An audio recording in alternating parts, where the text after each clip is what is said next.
reconvene the Parker Town Council on April 15th, 2024 at 7 o'clock. All council members are present. Would you please join me in the Pledge of Allegiance? I pledge allegiance to the flag of the United States of America and to the republic for which it stands, one nation, under God, indivisible, with liberty and justice for all.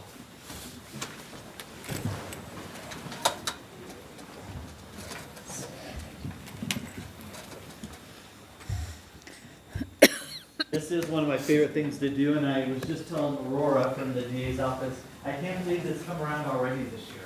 So it seems every year we do this, but this is Victims' Right Week, and we're proud to make this proclamation in the town of Parker. Do you guys want to join me up here? I know, she never does. One day we'll get her up here. One day we will. All right, this is a Victims' Rights Week proclamation. Whereas in 1982, the President's Task Force on Victims of Crime envisioned a national commitment to more equitable and supportive response victims. Whereas Crime Victims' Rights Acts passed in Colorado and at the federal level guarantee victims the right to meaningful participate and use their voice in the criminal justice process. Whereas surviving a crime can have a myriad of lasting effects on victims, including physical, psychological, social, and financial issues. Whereas we know that countless survivors never tell anyone what happened to them. Whereas each of us has a moral responsibility to actively participate in the healing of others. Whereas it is necessary to create a safe environment for survivors of crime, providing not only support, but also access to critical services and, above all, hope. Whereas victim services providers, community members, businesses, places of worship, colleagues, neighbors, family members are capable of providing victim-centered, trauma-informed, and culturally responsive support. Whereas we must listen to our survivors and be willing to create a new option for support to ensure that all victims of crimes can receive help and seek justice. And whereas National Crime Rights Week encourages all people to ask themselves the question, how would you help a victim of crime? Now therefore, I, Jeff Toborg, Mayor of the town of Parker, Colorado, do hereby proclaim April 21st through 27th as National Crime Victims' Rights Week in Parker, and urge all residents to support and stand with victims of crime in our community whose lives have been forever altered. Congratulations.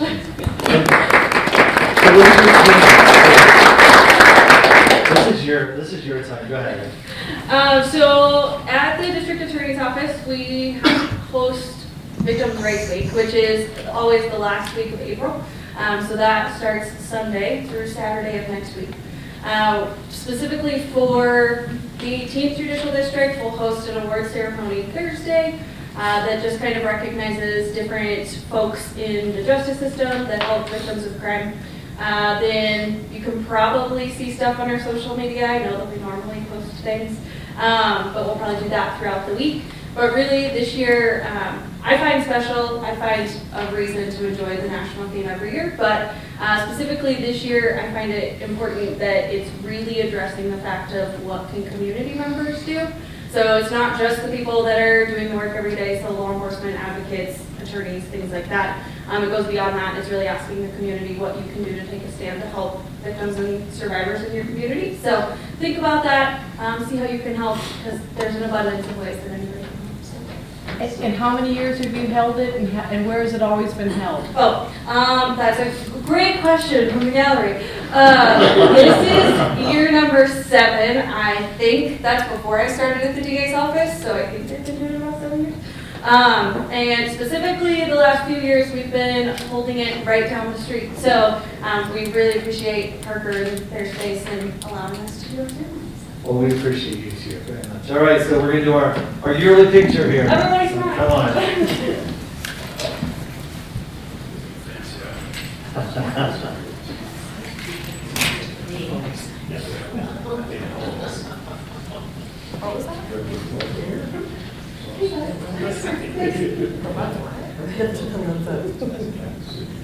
Everybody looking good?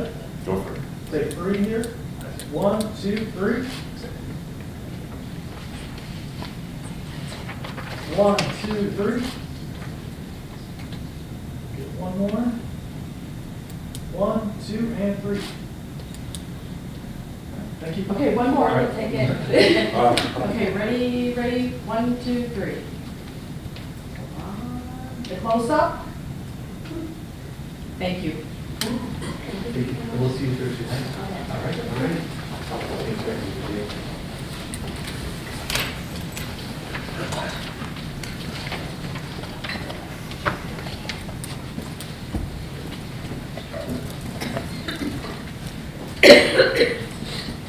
All right, next up is public comment. Public comment is an opportunity for town residents and other interested individuals to speak about items not on tonight's agenda. This comment period is limited to the first 30 minutes of the meeting, and if we need more time, we'll pick it up at the end of the meeting. So I do have Rich S. scheduled for public comment. And sir, if you'll state your name for the record, and you'll see your 3-minute timer right above me. Okay, hold on. I'm kind of loud, so should I put this away? Nah, so the camera can pick you up. Okay. Rich, live in Parker. Great, go ahead, sir. Okay. I'm just basically read it. Houseless, homeless, roof over thy head issue. 760-681-4926. 760-681-4926. Call me to start an actual direly needed coalition to stop this absurd and ever-increasing madness from government and much of the community, if and only if you have a working conscience, not just lip service, of how good, right, caring you are, but in fact, live and let live in your actions, more importantly, in your inactions, to strangers. Let's legalize a euthanasia pill that allows the mature brick and mortar houseless adults to leave this abject nightmare they face in your town, this state, this country, peacefully, lovingly, painlessly, with family and friends all around, to finally release them from the sheer ignorance, shameless hypocrisy, utter void of actual decency, respect, and a simple letting people take care of themselves in the way they see fit. In our, quote, deep spirituality, superiority, virtuosity, we tenaciously claim to be, let's just, your words not mine, let's just once and for all get rid of this scourge, the lazy, the bums, the drug-addled, the mentally disturbed, the eyesores, the property value depreciators, the vagrants, the do-nothings, the leeches, the parasites. By allowing them to be done with this mentality of monstrous evil masquerading as all good, right, and the American way. YouTube, please. Stanford professor Dr. Robert Sapolsky, his book Determined, for steeply researched academic condemnation of this mentality. Thank you very much. Thank you, sir. I didn't need water. Thank you. Anyone else wishing to make public comment tonight? Seeing none, just to note into the record, we did receive public comment regarding, parking in Stroh Ranch. That'll be put into our record. Next up is report items and comments from mayor and town council. I think I'll start to my immediate right with Councilmember Hendricks. Thank you. Last week I attended Parker Senior Center meeting, and that's all. Councilmember Barrington. I attended a tour of Rocky Vista on April 2nd, along with Councilmember Rivero and Wilkes and Hefta and our town manager. And then I had a Zoom call with the program manager for health and wellness leadership for a program called BUILT. And I guess I won't go into that much more. It's kind of complicated, sorry. Shouldn't have even brought it up. Thank you. Councilmember Rivera? Thank you. On Tuesday, the 9th, I had the honor of being part of a meeting as part of my roles with the CML executive team. Every year, we have to choose the Sam Mamet Award winner. Sam Mamet was the director extraordinaire for CML previously before Kevin Balmer, and they named an award after them before my tenure. And every year, the executive board committee gets to get together and choose who is the outstanding public servant in the state of Colorado. It is not an easy task. We had quite a list of incredible people. We did narrow it down to one very deserving person, and that person will be named at our annual conference in June. And then on Friday, the 12th, I had the honor of going down to the Capitol again, testifying this time in favor of House Bill 241156, the Chamber Wine Walk Bill. We had some very favorable and fun questioning from the senators on the committee.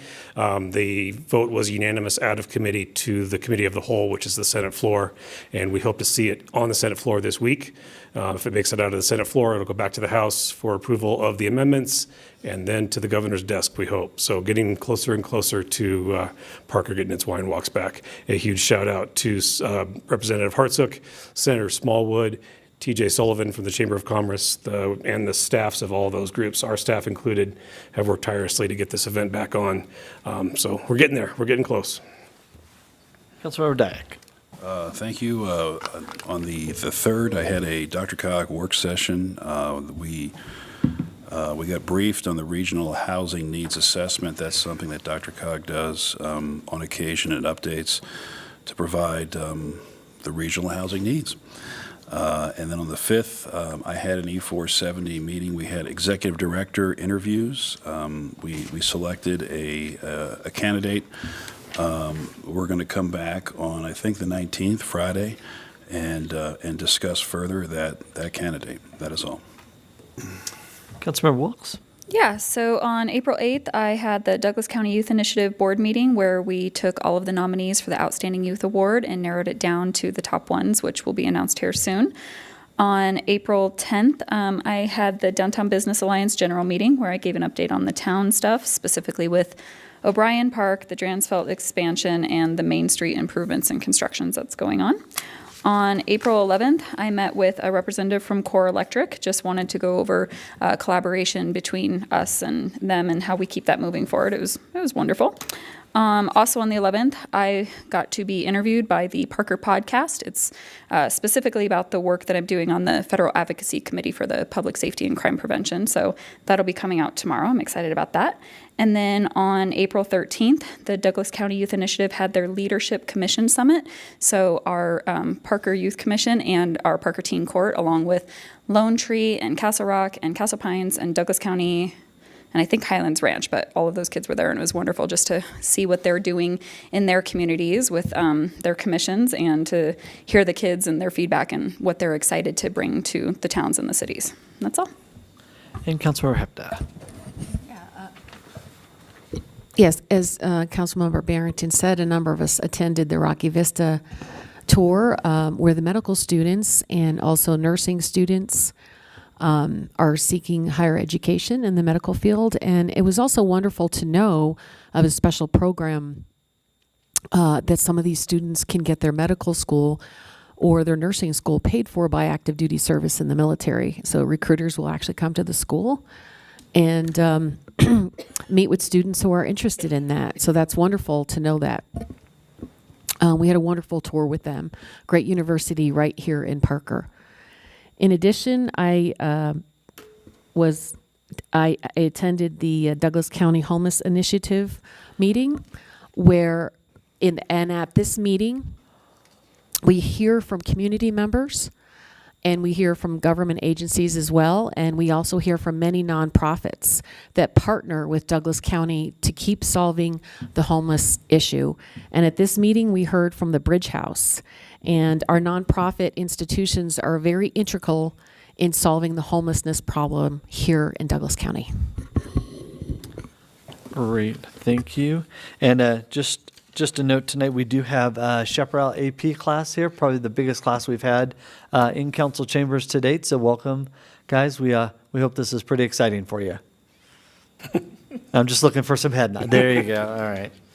All right, next up is the consent agenda items. Consent agenda items are considered to be routine and will be enacted by one motion and one vote. There'll be no separate discussion of the consent agenda item unless council votes to remove an item for individual discussion. Ordinances on the consent agenda are for introduction only and will not be removed for discussion. So council, you have items 5A through 5I for your consideration. Mr. Mayor, I move to approve consent agenda items 5A through 5I with recognition of proclamation National Donate Life Month from Melanie Merrill Kennedy. Second.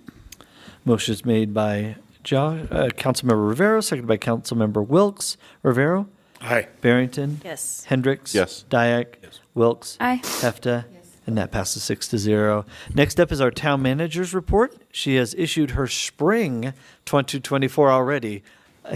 Anything to add to that report? I'm just happy that it's the spring report and now it will be springtime. Absolutely, absolutely. It was like 80 today too, so almost feels like the summer report. All right, next up is our first public hearing for the night. So we'll open that public hearing at 7:16 p.m. This is Looking Glass Filing 20, Sketch and Preliminary Plans, and this is continued from April 1st. And Julia Duncan presenting. Welcome back. Thank you. Good evening, Mayor, council members. Thank you for having me this evening. I'll be presenting Looking Glass Filing 20, Sketch and Preliminary Plans. The applicant, Dreamfinder Homes, is requesting the approval of sketch and preliminary plan applications for Looking Glass Filing 20 that will create 84 residential lots to be developed with attached duplex homes and 15 tracks for access and landscaping.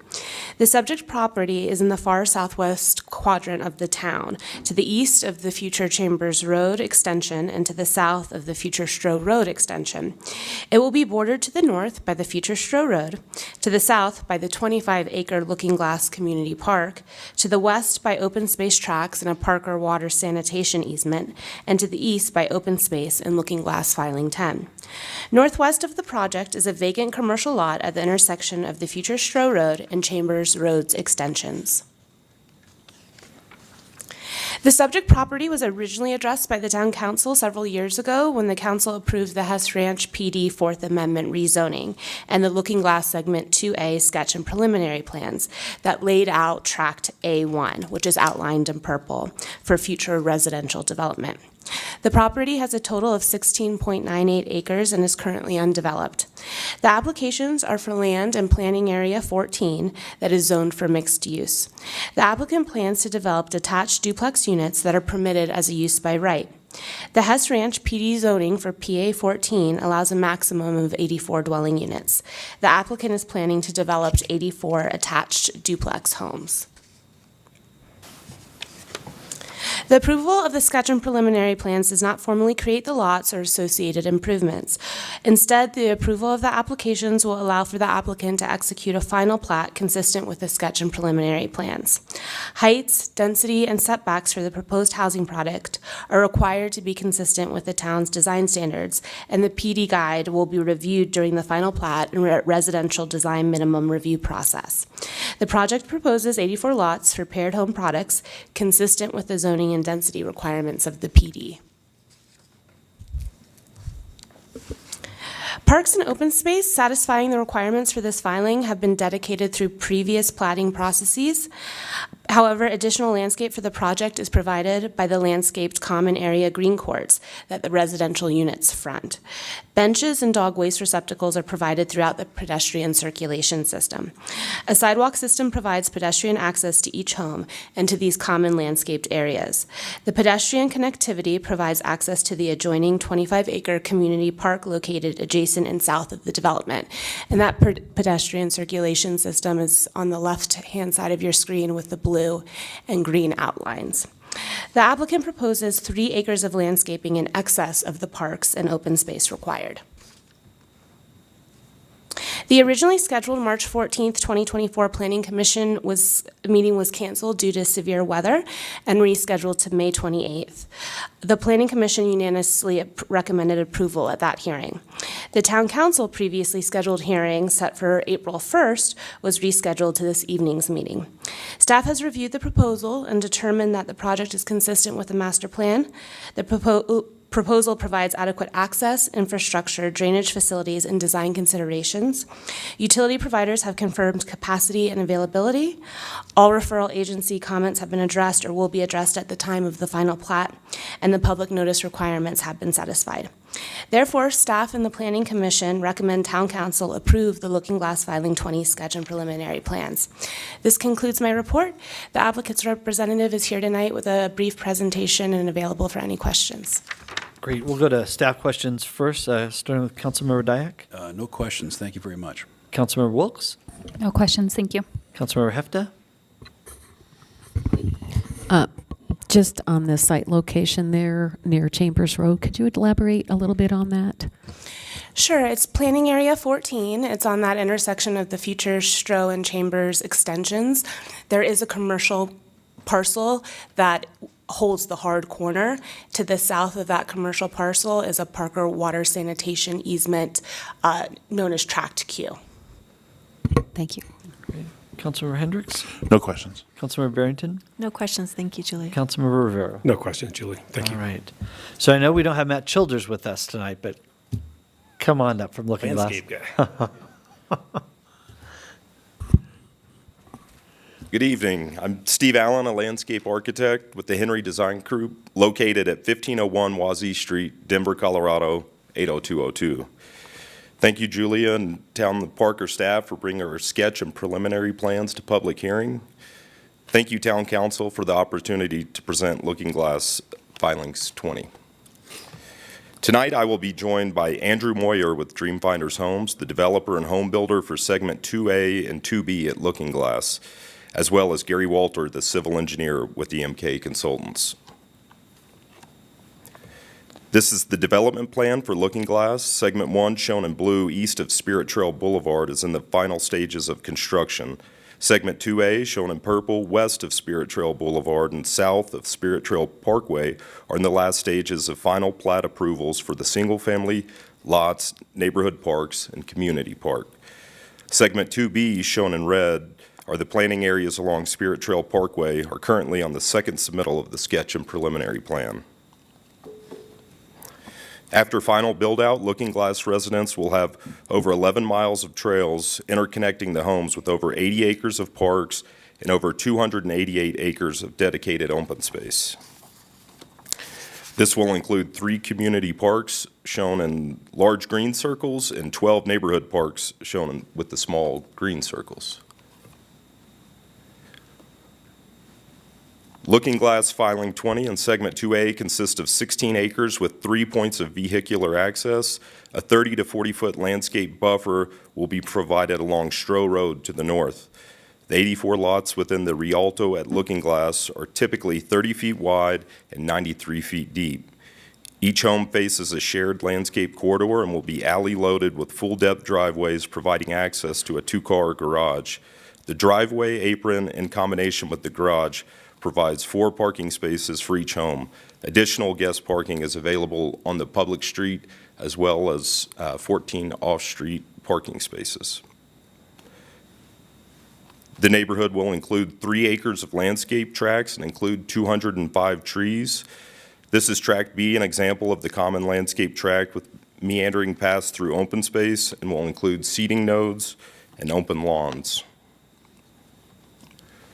The 2 acres of required parks are being satisfied by the previously approved parks and open space that are in the process of being dedicated with the final plat submittals for 2A.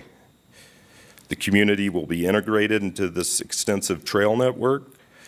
A 25-acre community park is located within a 5-minute walk, and all parking amenities, including 3 shade shelters, a destination playground, dog park, basketball court, 4 pickleball courts, 2 large multi-use sports fields, and access to 2 regional trails will be within a 10-minute walk of each home.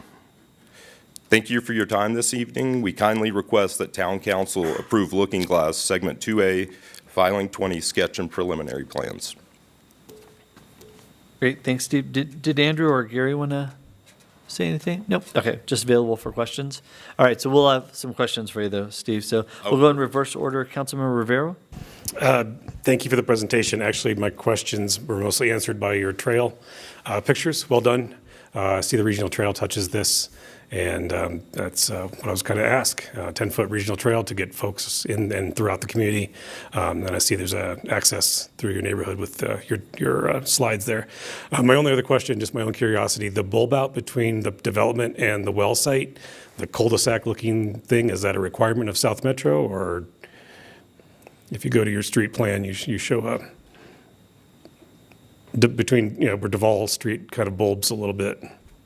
It's just due to the town's requirement for the bump outs on a 90-degree bend. Okay, all right. Excellent. Thank you, gents. Councilmember Barrington? Curious about the street names. So these are worked through with Douglas County. They have a very extensive list. I could share it with you, but we attempt to theme, and sometimes we run out of themes and flowers and different names. So, yep, there's a lot of streets within Looking Glass, and these are some of them. I just see the reference to Duval and True Grit, and so I thought, is somebody like a John Wayne fan, and how come his name didn't get thrown into the... Maybe in 2B if it's available. Thank you. No question. Councilmember Hendricks? I can't follow that. No questions. Councilmember Dyak? I got nothing. Councilmember Wilkes? Yeah, my only questions were about the garages and obviously making sure parking. We hear a lot about people complaining about parking, so I love that you guys have 2-car garages with 2-car driveways. That's fantastic, so thank you. Perfect. And Councilmember Hefta? Yeah, can you tell us more a little bit about the access, circulation, and traffic analysis, and how you plan to work with the plan developer on that? I guess I'm not sure what you're... Well, the roadway system. We went through a full traffic study Okay. with this project, and so we've got the 3 points of access, one off of Stroh Road. One will come in basically via the park on the south and west side. So, yeah, the northern access off of Stroh Road, the south and west access off of Chambers Road, and then the eastern access off of, or out of Filing 10.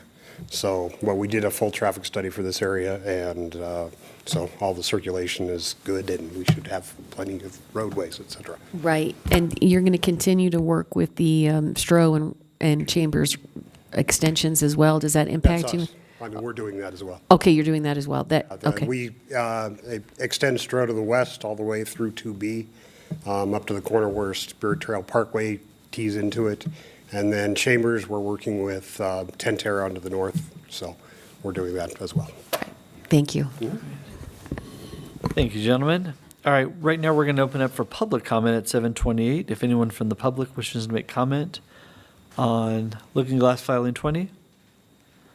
Seeing none, we'll close that at 7:28 and bring it back to the council. I'm also going to close the public hearing at 7:28 and bring it back to the council for any final thoughts. Councilmember Dyak? No thoughts. I mean, I appreciate the presentations, and I'm supportive from what I see. Thank you. Councilmember Wilkes? Well, I gave my comment during questions, so sorry about that. So I'm good. Thank you. Councilmember Hefta? Yeah, I just think it's important for our students here in the audience to hear that when developers develop a community, they have to put in the infrastructure too. And so they're responsible for that. So it's not just the town that's putting in the roadway. That developer is responsible for all that infrastructure as well. And they have to go through a great deal of planning with Parker Water, with the town, with sometimes Douglas County, depending on the impact, to figure out how they're going to bring this development to the town. So it's just kind of pointing out that the developer has a lot of responsibility when they bring a development to a town. And that's why we're here tonight, because they're getting they're seeking some approvals on their sketch plan. Councilmember Hendricks, Yeah, thank you for the presentation. I'm in favor of this project. Thank you. Councilmember Barrington, I believe all of the 5 criteria have been met, and I also think that this is a much-needed product. So I'm definitely in favor. Thank you. and Councilmember Rivera. Thank you. Second to Councilmember Hefta. A lot of folks don't know or don't understand or don't appreciate that our partners in the home builder world are the ones that build the roads. They build them to our standards, but they build the roads, and it's very important in the process that they go through. And second to Councilman Barrington, a much-needed project. Single-family housing is abundant. Stacked multifamily is abundant, but duplexes and row houses and the like are needed, and I'm glad to see you guys answering that need. I commend you on your use of evergreens in your landscape development. I think I did last time you were in front of us, and again, I always appreciate Colorado native trees. And thank you again for your abundant use of evergreens. I also want to acknowledge your layout. I believe that the Central Green Spaces, I think there was another name that Julia used, but the Central Green Spaces encourages community building. And I look forward to seeing kids and dogs run and play in those spaces. So well done. I find that you also have met the 5 criteria, specifically consistent with the master plan, consistent with the LDO, consistent with the zone districts. Obviously, you have met previous plans and the sketch plan because they are one and the same, but seeing that you obviously met previous plans also, and you adequately met the public notice requirements. Well done. All right, with that, I'll entertain a motion on Looking Glass Filing 20 sketch and preliminary plan. I move to approve the Looking Glass Filing 20 sketch plan based on staff findings. Second. Motion is made by Barrington, seconded by Hefta. Rivera? Aye. Barrington? Yes. Hendricks? Yes. Dyak? Yes. Wilkes? Aye. Hefta? Yes. That passes 6-0. Next up is, we have 3 ordinances. Real and, quick, I gotta do- There's another. I move to approve the Looking Glass Filing 20 preliminary plan based on staff findings. I'll second. Motion is made by Rivera, seconded by Barrington. Rivera? Aye. Barrington? Yes. Hendricks? Yes. Dyak? Wilkes? Aye. Hefta? Yes. And that passes 6-0. Thanks for that catch. All right, we have a series of 3 ordinances tonight, and Mr. Burke is going to go through those. We're going to go through as one presentation, but we're going to do 3 separate motions on that. So I'm going to go ahead and read these in for the record. So if you need a drink of water, go ahead. Ordinance number 1.602 on second reading, a bill for an ordinance to approve the right-of-way purchase and sale agreement by and between Zacher Enterprises Incorporated, a Washington corporation doing business as Sonic Drive-In, and the town of Parker for a portion of Lot 2B, Stonegate filing number 2, third amendment concerning the Lincoln Avenue widening project. Ordinance number 1.603 on second reading, a bill for an ordinance to approve the right-of-way purchase of sale agreement by and between LJ Park LLC, a Colorado limited liability company, and the town of Parker for a portion of Lot 2, Stonegate filing number 2, third amendment concerning the Lincoln Avenue widening project, and ordinance number 1.604 on second reading, a bill for an ordinance to approve the right-of-way purchase and sale agreement by and between WPC Parker LLC, a Colorado limited liability company, and the town of Parker for a portion of Lot 1, Stonegate filing number 2, First Amendment concerning the Jordan Road widening project. It's a lot. It's a mouthful. Well, good evening, Mayor and Council. Excited to be here. This is the first of several coming in the upcoming months as we get through right-of-way and easement acquisitions for the Lincoln Avenue and Jordan Road project.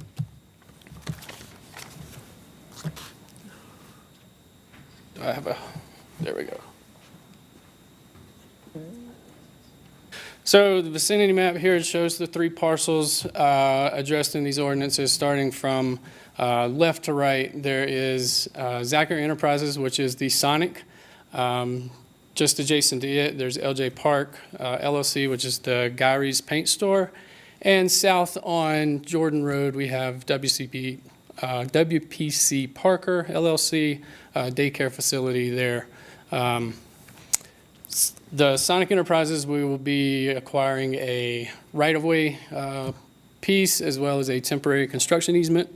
LJ Park is right-of-way and permanent easement, and WPC Parker will be right-of-way and temporary construction easements. So in July and October of last year, 2023, Town Council approved ordinances 1.589 and 1.592 to authorize staff to proceed with good faith negotiations with the affected property owners along Lincoln Avenue and Jordan Road.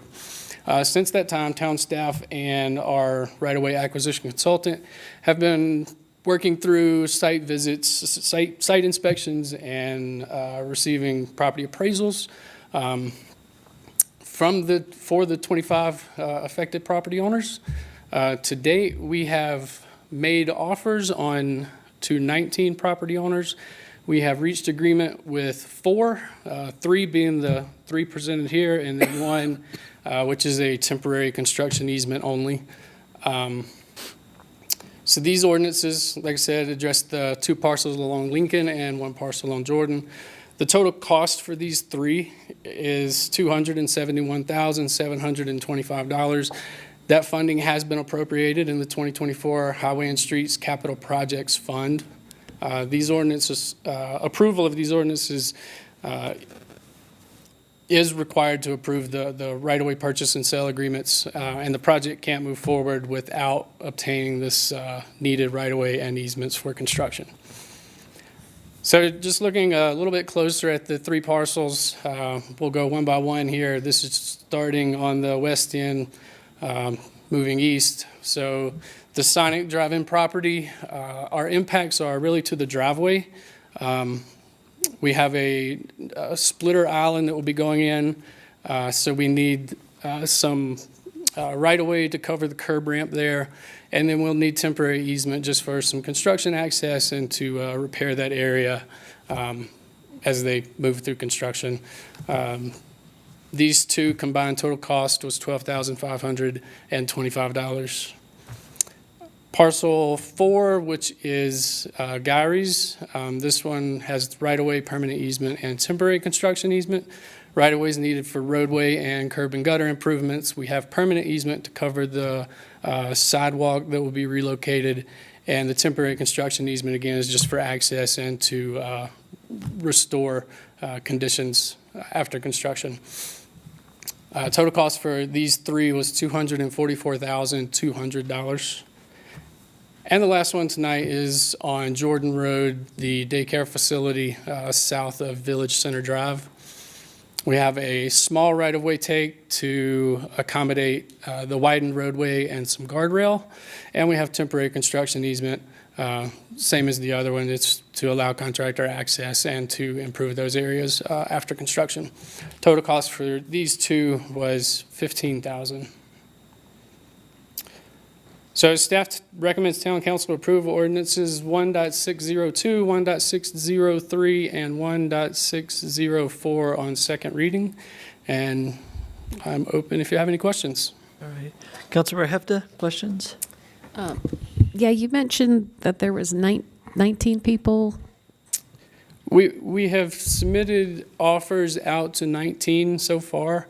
We have a couple more that are, I'm told, probably going to be signing documents in the next week or so.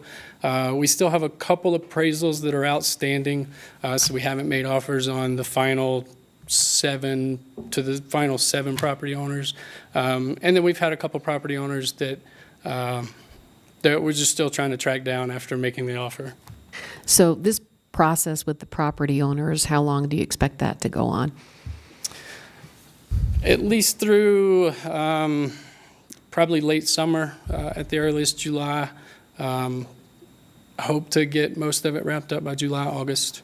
Yeah, so you have a little way to go on that because you only have 4 agreements so far. Agreed. Right, thank you. Councilmember Wilks? No questions, thank you. Councilmember Dyak? I have no questions, thank you. Councilmember Hendricks? No questions, thanks. Councilmember Barrington? So I'm just curious, when you go through the good faith negotiations, what is the general feel? So 2 of these that were presented tonight were, we were able to come to agreement at the appraisal price. So really no negotiation on that part. We have had some that have either obtained their own appraisal or obtained outside consultants just to come up with a different price. We've been trying to work with those to kind of, satisfy both parties as far as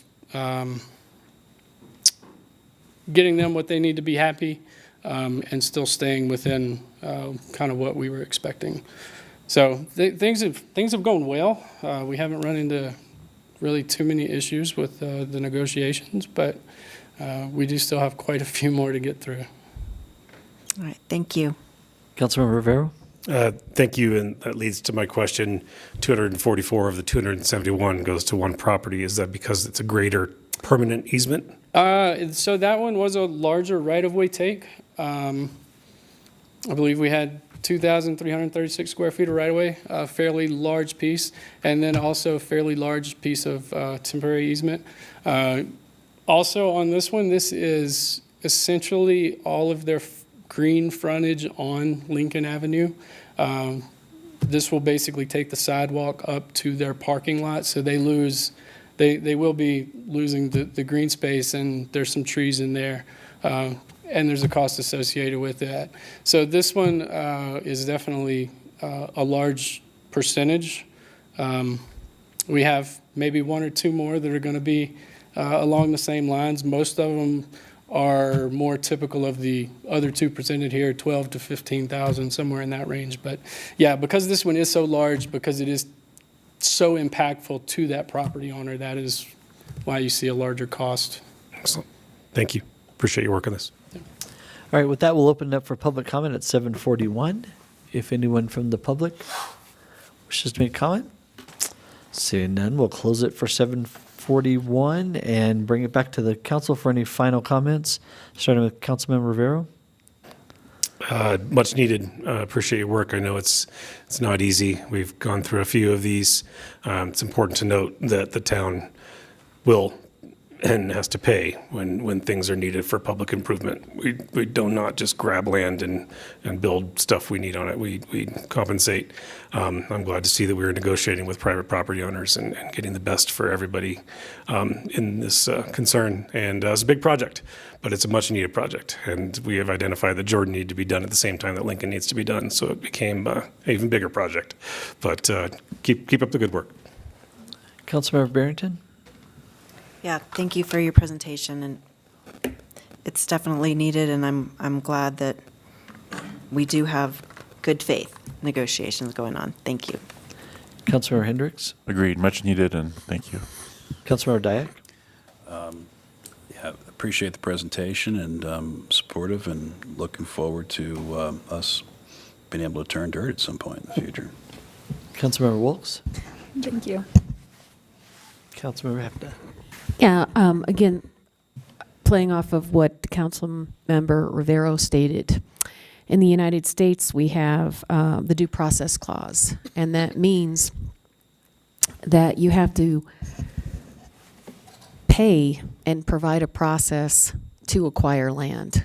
So these landowners have the right-of-way, they have agreements. The government is engaging in a process with them, a contractual process for them to notify them, ask them if they can engage in a negotiation process with the town for these parcels of land, so the town can actually go ahead and engage in a widening road project. So contrary to popular belief, where you always hear about towns or governments taking land under eminent domain, that's not a very popular legal concept. Towns and governments typically engage in a contractual process, a purchase and sale, when they want to get a piece of land from a landowner. And so that's what's happening here tonight for the right-of-way purchase and sale agreements that we're talking about. The town is engaging in a process with the private landowners to acquire their parcels of land. And that's why I asked about how many landowners you had, because you have quite a few. And so the town will keep on engaging in this process to engage with the landowners to get them to sell the land to the town and engage in conversations and negotiations. So I just want to point that out. Great, Council. With that, we'll take the first ordinance, number 1.602, on second reading. I move to approve ordinance number 1.602 on second reading. Second. Motion is made by Rivera, seconded by Hendricks. Rivera? Aye. Barrington? Yes. Hendricks? Yes. Dyak? Yes. Wilkes? Aye. Hefta? Yes. That passes 6-0. Ordinance number 1.603 on second reading. I move to approve ordinance number 1.603 on second reading. Second. Motion was made by Dyak, seconded by Rivera. Rivera? Aye. Barrington? Yes. Hendricks? Yes. Dyak? Yes. Wilkes? Aye. Hefta? Yes. That passes 6-0. And last is ordinance number 1.604 on second reading. I move to approve ordinance number 1.604 on second reading. Second. Okay, I'll give it. Rivera? Aye.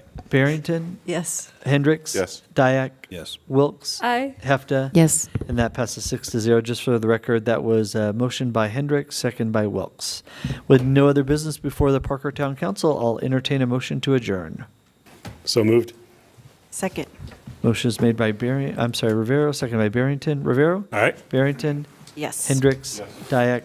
Wilkes? No. Hefta? Yes. And that passes 5-1, and we are adjourned at 7:46.